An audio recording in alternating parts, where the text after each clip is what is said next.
Fa a ne a tlhagisa ka puo ka ga seemo sa profense, Mathabatha o gateletse ntlha ya go tsosoletsa ga ikonomi, a re puso selegae e tlile go latela dintlhakaelo tsa pegelo ya lephata le kgethegileng la dipatlisiso SIU malebana le bonweenwee ba dithendara kwa lefapheng la boitekanelo.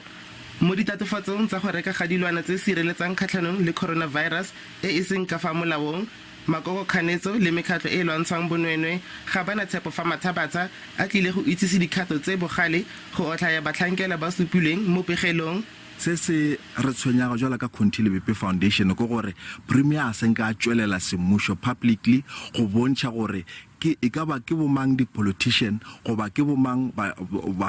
maleloko a di politicians ba leng gore ba hulegile kudu ka tsona di project tša Department of Health ka PPE jwalo ke matshwenyago a rena as Kgatelelo Foundation. ANC profenseng e ne ile ka pono e farologaneng. Premier o bontšitše gore ba setse ba kgweditše pego gomme ba šogana le pego eo re na le tshepo e kgolofeditšego o tla gopola gore ke premier le ANC ba ile ba ipiletša gore dinyakišo tšeo di be gona bele dinyakišo tšeo di bile gona ga bjale re tloga re tshepa le kgolofela gore ba ka se tloge ba tlogetše selo go kgonthišiša gore bao ba ka bao ba na le molato bao ba ka bao ba dirile bošaedi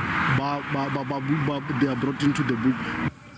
Makokokganetso a tlile go botsoletsa tonakgolo wa profense tebang le puo ya gagwe ya ngwaga ka ngwaga beke e latselang ka Labobedi. Kgatlhanong, SABC News, Limpopo.